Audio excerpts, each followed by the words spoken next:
Welcome to this second video about the Framework Agreement on Facilitation of Cross-Border Paperless Trade in Asia and the Pacific.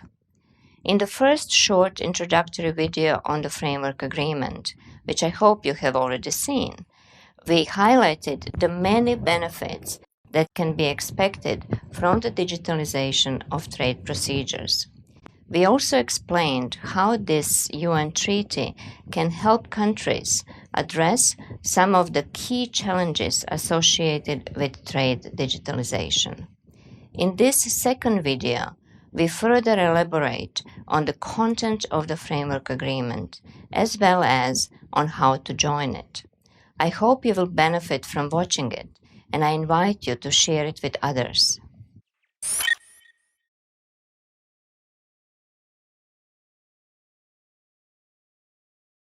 So as you can see, the Framework Agreement contains a preamble explaining the rationale and context of the treaty, followed by 25 articles. Articles 1 to 16 are substantive clauses covering objective, scope, definitions, general principles, and other action-oriented measures, while Articles 17 to 25 are final clauses specifying standard provisions typical of a UN treaty. So you're very much encouraged to read the whole treaty text, as it is not very long in any case. But I focus here only on a few substantive provisions, starting with Article 1, Objective.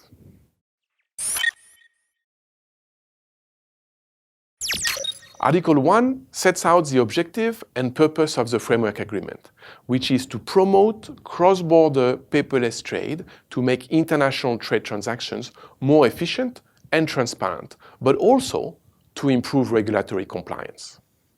Article 1 also explained that the objective of the Framework Agreement is to be reached in two ways.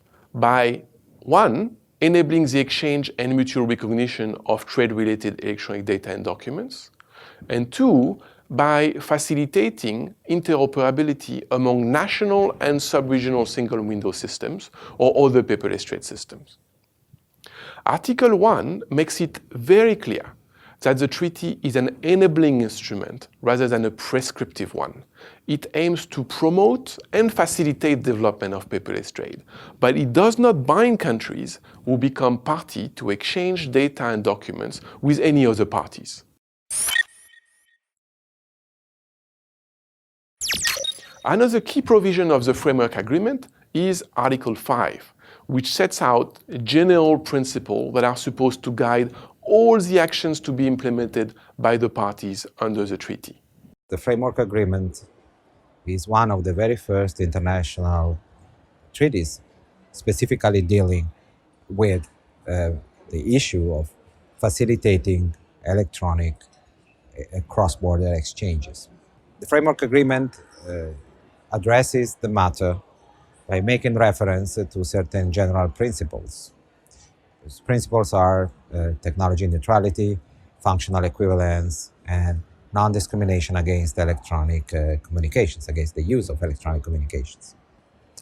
In addition to the three principles mentioned by Luca, which are found in almost all countries' national e-commerce or e-transaction laws, other general principles emphasize the need for all parties and actions undertaken under the Framework Agreement to promote interoperability between paperless trade systems, to facilitate cooperation between the public and private sectors, and to improve trust in electronically exchanging information between the parties.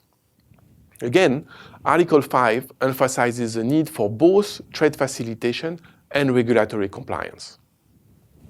Achieving cross-border paperless trade requires close collaboration between the private and public sectors. This has been key to the several blockchain-based pilots we have done to facilitate trade. It's great to see this fully acknowledged in the general principles of the Framework Agreement for Cross-Border Paperless Trade in Asia and the Pacific.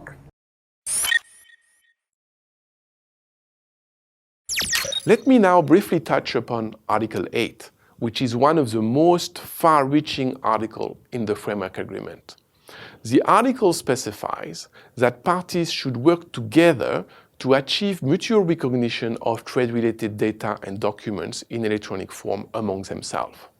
So the article further specifies that mutually recognizing each other's electronic data and documents will involve countries discussing and ultimately agreeing on a substantially equivalent level of reliability between the data or documents to be exchanged.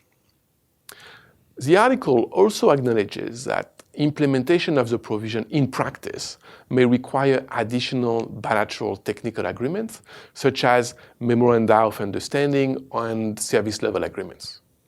This framework agreement will facilitate this paperless trade and also work out the mutual agreement among the trading partners, which is necessary for us to recognize each other's electronic document in the process.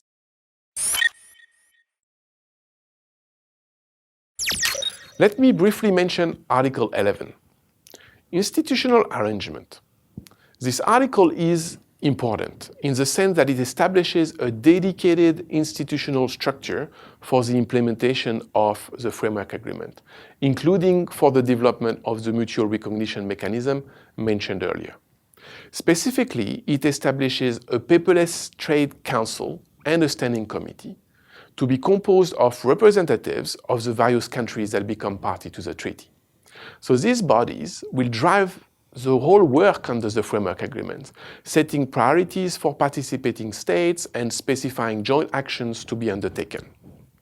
In principle, national representatives to these bodies are likely to come from the national committee nominated under Article 6 of the framework agreement. At the national level, instead of creating a separate national paperless trade committee, it will probably make more sense to assign an existing committee, such as the National Trade Facilitation Committee supporting the WTO Trade Facilitation Agreement implementation, or the National Trade Single Window Committee if it's different.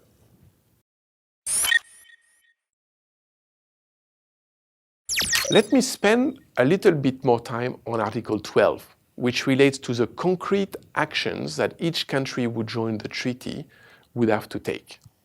The comprehensive action plan foreseen in the Article 12 is really composed of a collective action plan, which will support implementation of individual action plans.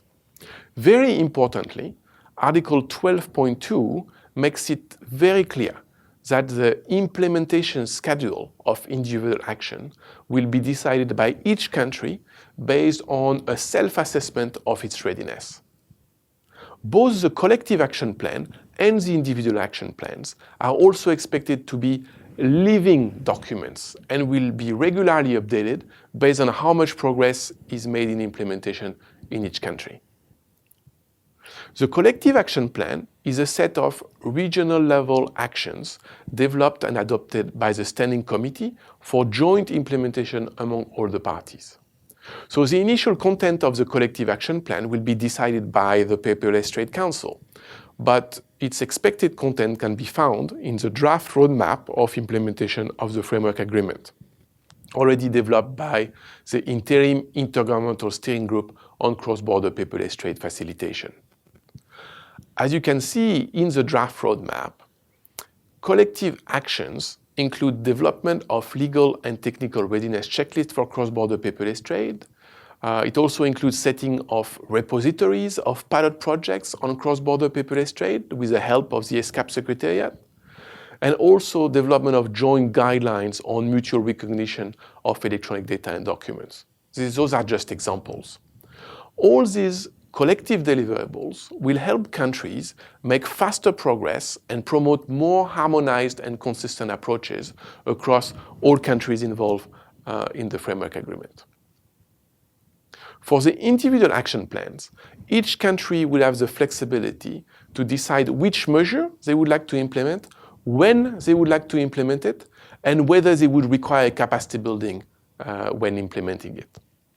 For those that are familiar with the WTO Trade Facilitation Agreement and its category A, B, and C commitments for developing countries, the treaty is designed in such a way that there are no category A commitment. That is, there are no measures that need to be immediately implemented upon entry into force, besides appointing representative to the Paperless Trade Council.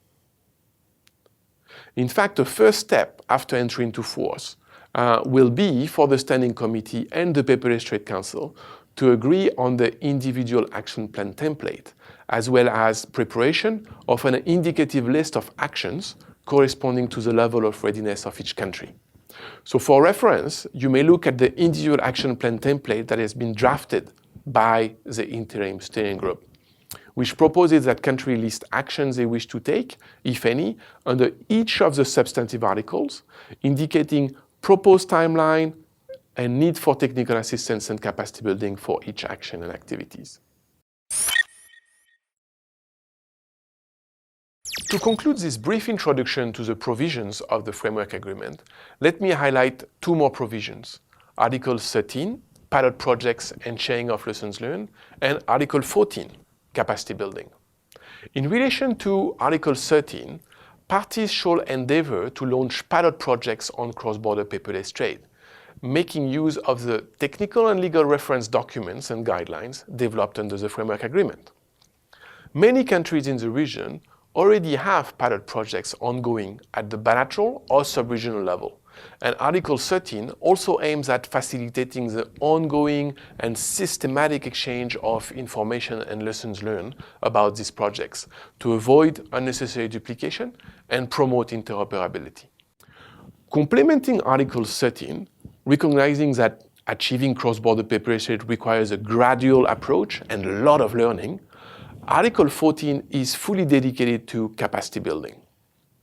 Under that article, technical assistance and capacity building requests from least developed and landlocked developing countries, parties to the Framework Agreement, will be given special consideration. Generally speaking, in any case, countries who have demonstrated high-level political commitment to paperless trade by joining the Framework Agreement can reasonably expect to get much easier access to technical assistance in this area. Let me stop the review of the content of the Framework Agreement here with an encouragement to go through the entire text, as there are a number of other important provisions you may be interested in, such as, for example, Article 6 on the national policy framework, Article 7 on development of single window systems, Article 9 on international standards, or Article 10 on relation to other legal instruments enabling paperless trade. What you will find in any case is that the Framework Agreement is designed as an enabling treaty to support developing countries plan and move towards cross-border paperless trade, and that it does not involve changes in laws and regulations prior to accession.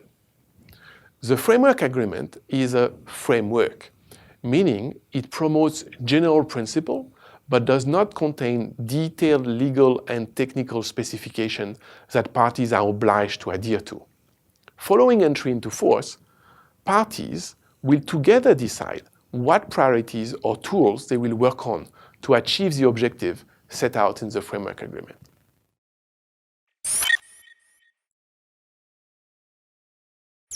As the Framework Agreement is a UN treaty deposited with the Secretary General of the United Nations, becoming a party is done by sending an instrument of accession or ratification to the UN Office of Legal Affairs in New York.